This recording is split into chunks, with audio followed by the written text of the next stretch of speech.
forma Zoom el máster Alejandro Zavala.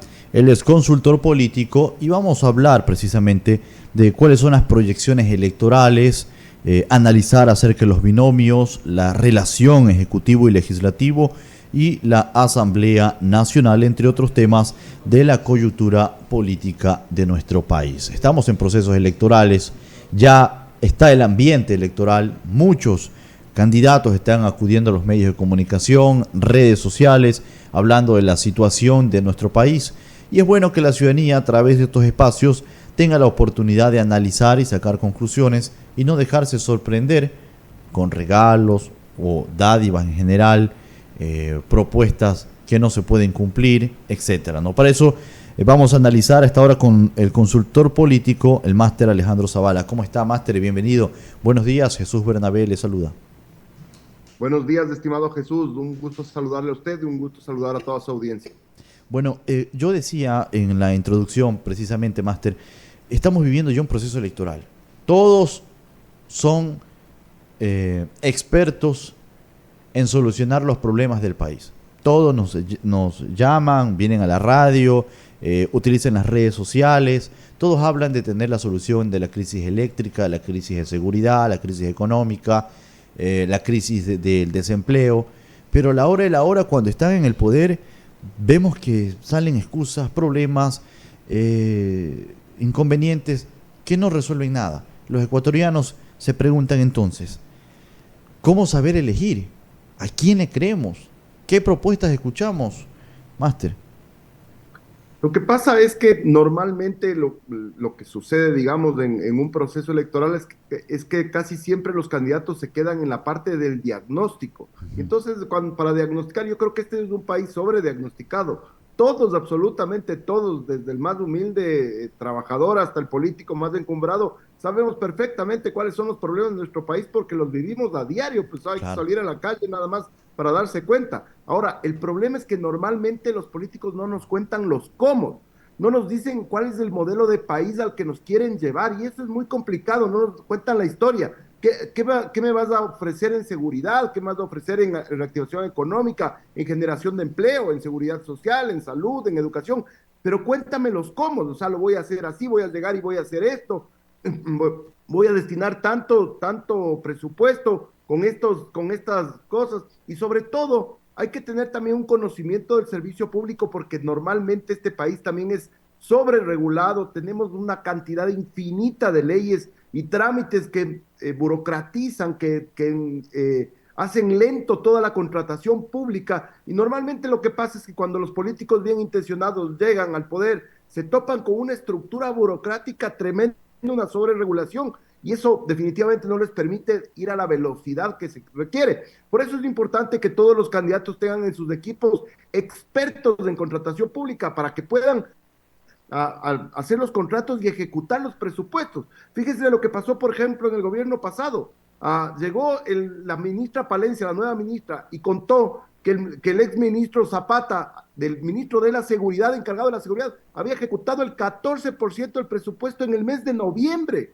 O sea, una cosa impresionante. Entonces, todas estas cosas, primero los cómo, después con qué presupuesto y luego en qué tiempo. Eso sería muy bueno que los medios les pregunten a los candidatos para sacarles los cómo, sacarles los tiempos y sacarles el presupuesto con el que van a solucionar las cosas y los graves problemas que tiene nuestro país. Máster, pero precisamente hablando de cantidad de leyes que tenemos, para empezar hablando en el sentido de cantidad, hablemos de la cantidad de participantes en estas elecciones para el 2025. Hablamos de cerca de 16 candidatos, 16, 17 candidatos que prácticamente ya están opcionados para ir a este proceso electoral. He conversado con algunos de ellos, muchos coinciden de que cantidad no es democracia. Lo que hacen precisamente es confundir a la ciudadanía por qué opción me voy, cuál es la más viable, porque la mitad de estas cifras son de izquierda y que después dicen que quieren unirse para hacer una sola coalición, pero no se ponen de acuerdo, solo dos movimientos. Por el otro lado dicen que son de derecha, otros de centro, y la ciudadanía casi no comprende esto de las posiciones políticas.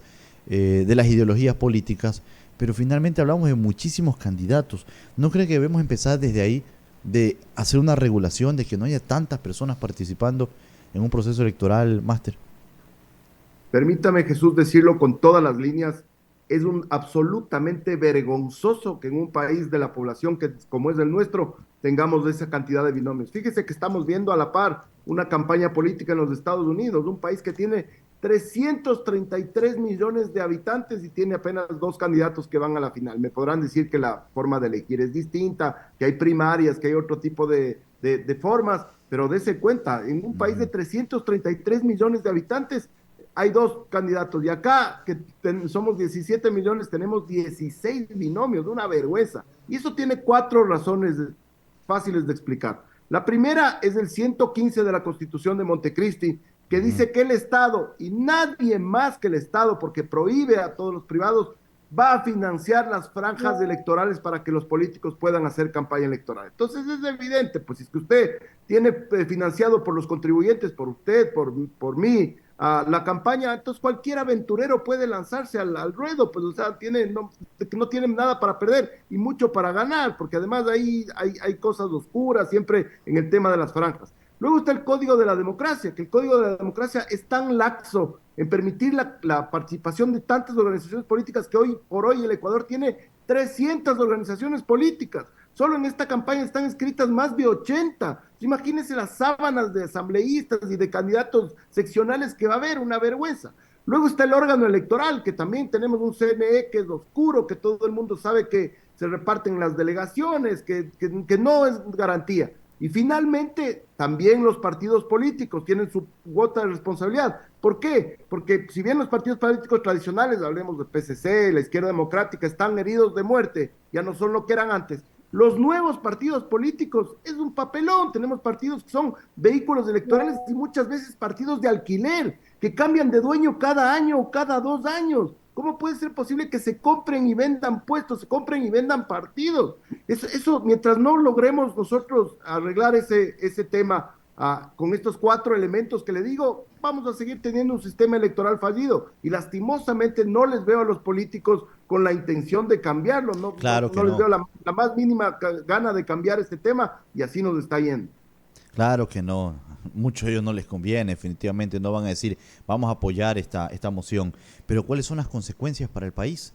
Tener estas leyes tras leyes de respaldo que incitan a lo mismo, a tener muchísima biodiversidad de políticos participando en este proceso electoral. Más allá de que me decido con cuál votar o no, ¿no cree que es una estrategia quizás de alguien de la política en decir, con esto dividimos votos para mantener nuestra postura del voto techo, Máster? Sí, puede ser, pero también es absolutamente vergonzoso que tengamos tantos candidatos por una razón, porque cuando tiene usted tanta cantidad, esta hiperfragmentación del electorado, lo que termina pasando es que es un ruido. O sea, cuando todos hablamos al mismo tiempo, lo que le produce a la población el ruido y después es todo lo mismo. Y después usted no sabe cuáles son las propuestas, no sabe cuáles son los candidatos que son más aptos. Fíjese solo usted, imagínese usted que es hombre de medios de comunicación. ¿Cómo pueden armar un debate en un estudio de televisión con 16 personas? Entonces vamos a tener un debate que va a ser un papelón y entonces ahí que la gente, que el ciudadano debería estar atento para escoger a los mejores, no vamos a poder porque va a ser un formato absolutamente absurdo. ¿Quién va a leer 16 planes de gobierno?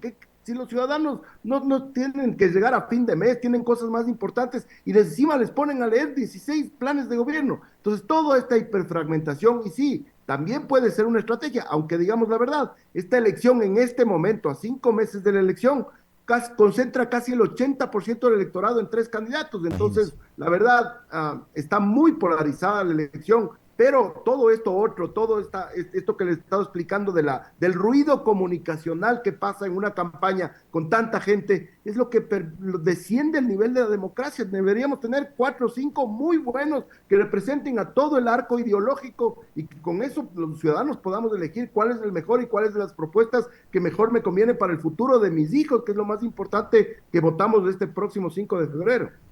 Y eso en la parte de reflexionar el voto, de leer propuestas, de saber elegir, de analizar los ecuatorianos.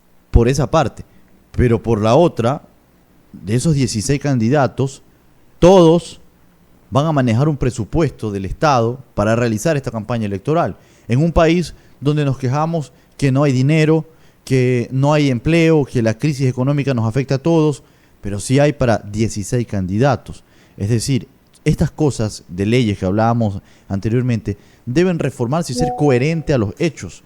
Si no hay plata para los ecuatorianos, entonces no puede haber para 16 candidatos. Mire, usted, concuerdo con lo que dicen incluso las encuestas. De todos esos 16, solo 3 están en la lista de favoritos de los más opcionados. Los que se van a pelear, como quien dice, el Palacio de Carondelet. Pero los 13, que solo llevan 1% de votación, 2% de votación y otros ni votación, pero reciben igual plata del Estado, pues, máster. Fíjese que en el año 2019, la asambleísta Mae Montaño, que en esa época ya era independiente, presentó una reforma al Código de Democracia para eliminar el fondo partidario, las franjas electorales. ¿Y sabe cuántos asambleístas de los 137 que habían le apoyaron? Cero, ni uno solo de todos los partidos políticos le apoyó al asambleísta Montaño en esa época. Entonces esto quiere decir claramente que hay muchísima, digamos, pereza o comodidad, perdón, esa es la palabra exacta, de los partidos políticos que quieren seguir teniendo esto. Y el problema de que los contribuyentes paguemos esto es que muchas veces todo esto se presta para amarres, para componendas, para que se lancen, para ver cómo se reparten la torta, para ver quién logra un espacio de poder con 3, 4, 5 asambleístas, y después estos asambleístas llegan y se vuelven asambleístas de alquiler y se venden al mejor postor, y en lugar de representar a las minorías de estos pocos asambleístas, se vuelven unas personas de alquiler. Entonces, lastimosamente, todo esto daña profundamente la democracia, y eso es lo que ha hecho que los ciudadanos se desconecten de la política, pues se enojan que los ciudadanos no están pendientes de la política. ¿Cómo van a estar pendientes si esta es la clase de política que le estamos entregando? La gente a la final dice, todos son lo mismo, y eso es gravísimo. Fíjense que en el Latino Barómetro del 2023, 3 de cada 10 jóvenes en Latinoamérica piensan que la democracia es un buen sistema. Eso es peligrosísimo, pues, o sea, eso es caldo de cultivo para el autoritarismo, de izquierda, derecha, de botas, no me importa, pero es grave. Cuando desciende la calidad de la democracia, se pone en riesgo este sistema, y después no nos quejemos que vengan autoritarios o que venga cualquier persona a coartarnos las libertades en el Ecuador. Bueno, esto en cuanto a los procesos electorales que ya se está viviendo actualmente en el Ecuador, pero también la ciudadanía se pregunta, cuando se elija el presidente de la República y se elija la nueva asamblea este 2025, ¿qué va a pasar realmente con los ecuatorianos? ¿Seguiremos viviendo estas escenas entre la mala relación del Ejecutivo con la Asamblea Nacional, precisamente por asambleístas de alquiler que llegaron con una careta de posturas de representación del pueblo, pero a la hora de la hora se sacan la careta y dicen, pues aquí estamos bajo la agenda diaria de las posiciones políticas, la agenda que usted me diga, con esa mi voto es a favor, con eso estamos, y las propuestas que se dijeron en campaña quedan de lado? ¿Qué hacer realmente para que esto no suceda en el Ecuador? El gobierno, el nuevo gobierno, el que sea, para poder gobernar, debe tener mayoría también en la Asamblea, máster. Ahí, por ejemplo, debe haber una reforma que haga que las votaciones para asambleístas sean en segunda vuelta. Esa medida sería muy importante para darle gobernabilidad. Pero también, digamos, una cosa que hay que ser honesto, la forma en que nuestros políticos entienden cómo hacer una plataforma política, eso es vergonzoso, porque fíjese que cuando empezó Daniel Noboa y puso el decreto de conflicto armado interno en enero de este año, llegó a tener un pico de 82%, pero al mismo tiempo estaba trabajando en los proyectos de ley con la Asamblea y aprobaron 5 proyectos de ley y trabajaban mancomunadamente. La Asamblea llegó a tener 62% de aceptación, pero cuando la Asamblea empieza con estos acosos a ministros, payasadas, juicios políticos, sesiones para aprobar cualquier irrelevancia, entonces evidentemente caen. Y muchos de esos políticos que están en la Asamblea, lastimosamente creen que esa es la forma de hacer plataforma política, enjuiciar a alguien o denunciar. No es así. La plataforma política es enseñarme a mí como ciudadano ¿Qué es lo que me ofreces? ¿Qué modelo de país me estás enseñando para yo elegirte? Dime qué es lo que vas a hacer en las cosas más importantes. Lastimosamente, como digo, aquí piensan que hacer un show político, hacer un acoso a los ministros, boicotearle al Ejecutivo porque viene alto en las encuestas, esa no es la forma y la gente evidentemente se da cuenta. Y fíjense que la asamblea anterior se fue con el 96% del rechazo del pueblo ecuatoriano y muchos de esos fueron reelegidos. Yo no sé si es que yo me voy con el 96% del rechazo de mi trabajo, no vuelvo a pasar, pero ni por la verdad al frente de la vergüenza. Yo sí tengo sangre en la cara. Sin embargo, ahí les veo a los asambleístas reelegidos después de irse con ese rechazo y orondos festejando, enseñando sus credenciales en redes sociales. A mí realmente me diera vergüenza, pero es la forma que ellos entienden de hacer política. ¿Cómo se castiga eso? Con los ciudadanos que escojamos a los que realmente nos hacen propuestas. Esa es la única diferencia. No me hagas show, no me hagas plataforma de esa manera vergonzosa, no hagas boicot, no le boicotees al país. Si no, dame tu propuesta, dame una alternativa. Si no te gusta esta, dame una alternativa a lo que estamos viviendo. Si los políticos llegaran a entender eso, elevaríamos el nivel de la democracia y seguramente tendríamos mejores representantes tanto en la Asamblea como en el Ejecutivo. Máster, ¿cree realmente que los ecuatorianos han reflexionado la forma en la que votan, que el ecuatoriano de ahora es distinto al de las 3, 4 últimas elecciones, que se le decía vote en plancha, una sola vuelta, una sola raya, tantas frases que se utilizaron y que la gente iba y lo hacía de forma mecánica o automática? Pero ahora, ¿usted cree que el ecuatoriano realmente piensa el voto, realmente piensa lo que les conviene, o todavía tenemos que trabajar en aquello? Y en ese caso, ¿qué se debe hacer, Máster? Pero imagínense qué nivel de políticos tendríamos, que hubo una época en que usted se acordará que podíamos elegir asambleístas de entre listas, ¿se acuerda? Que podíamos elegir uno de cada uno haciendo el Claro. total de asambleístas que eran para la elección. Pues eso cambiaron los mismos políticos y dijeron, no, hay que votar en plancha. Entonces ni siquiera nos dan la opción de escoger a los mejores, porque seguramente en cada una de las listas habrá uno o dos preparados. No, a ellos no les interesa la plancha. ¿Por qué les interesa la plancha? Porque después con eso hacen mayorías en la asamblea y le boicotean al ejecutivo. Con eso logran la cantidad de votos necesarios para enjuiciar políticamente o para no pasar las leyes que propone el Ejecutivo. Entonces, todo es ambición política, pues no piensan en el Ecuador, no piensan en que lleguen los mejores, porque uno siendo político de izquierda o de derecha puede reconocer pues en el otro lado gente capaz, gente honesta, gente preparada, entonces decir, bueno, vamos, y esa es la democracia, pues ir a la asamblea de todas las partes ideológicas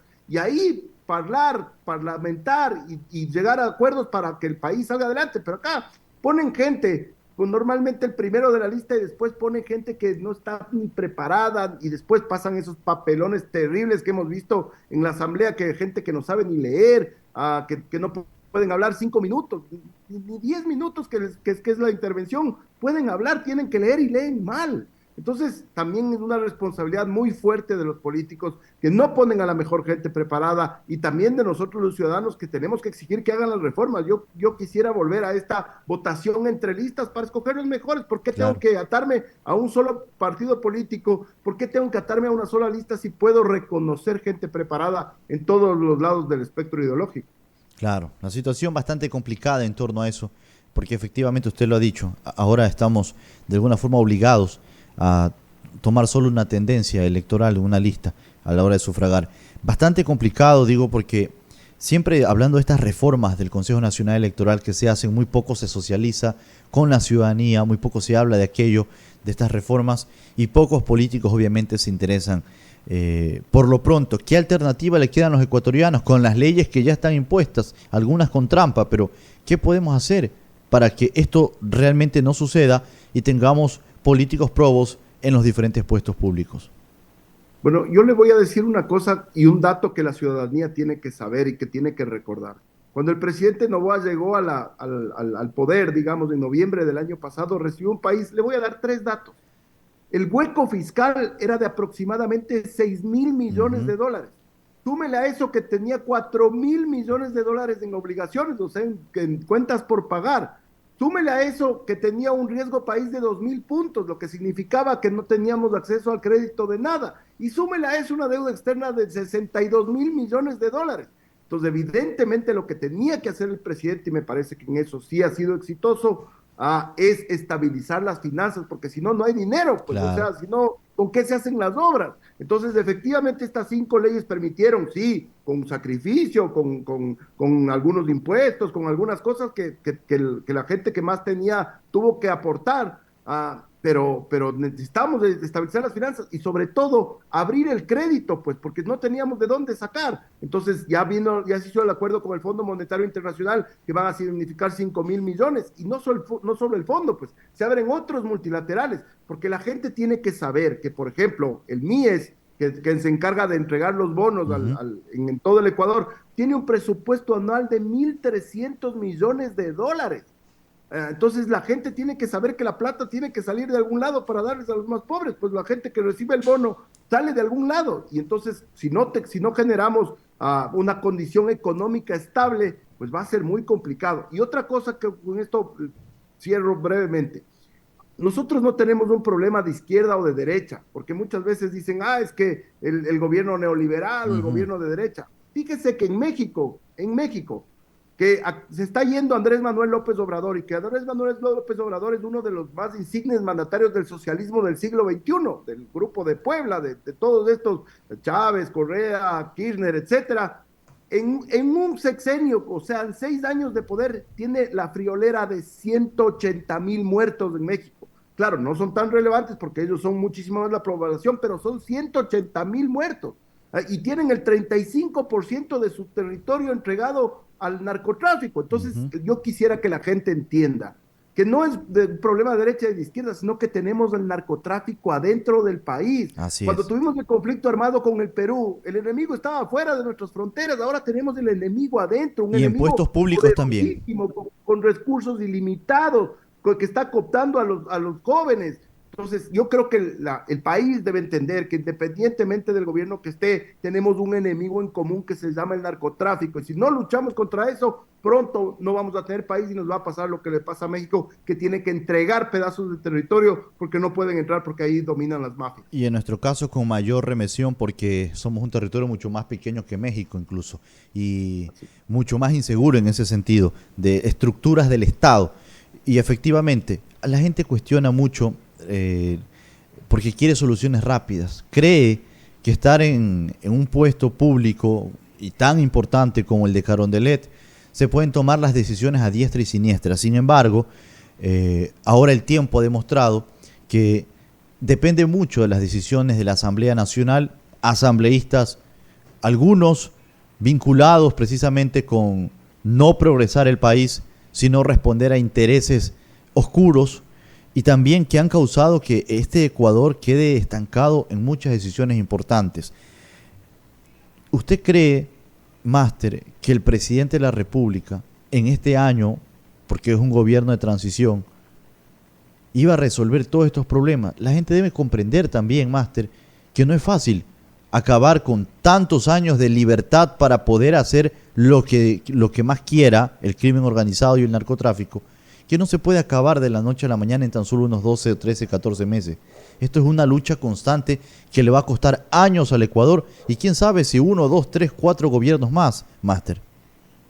Absolutamente de acuerdo. Tiene que darse cuenta que tenemos ejemplos como México o como Colombia que Claro. pasan décadas y no pueden luchar contra este enemigo que es realmente complicado. Ahora, si usted pregunta por qué el presidente tiene 52, 53% de aprobación y 32 o 33% de intención de votos y por qué lidera las encuestas, pues cuando usted va a las encuestas y pregunta por qué razón la gente le tiene tanta confianza, es porque el presidente ha demostrado que no le tiembla la mano para tomar decisiones. Lo del conflicto armado interno, lo de ponerle el Ujú. nombre a las pandillas que son los enemigos del Ecuador, lo de entrar a las ciudades con los militares, lo de la Embajada de México. Entonces, la gente todavía le tiene esperanza porque ve que no le tiembla la mano para tomar las decisiones, que son decisiones complicadas, que como usted dice muy acertadamente, esto no se soluciona de un día para el otro. Tenemos que tener políticas constantes, estrategias constantes, inteligencia constante, para poco a poco ir desarticulando esto que está realmente tomado y que, como dijo la fiscal general, ha hecho verdadera metástasis en el país.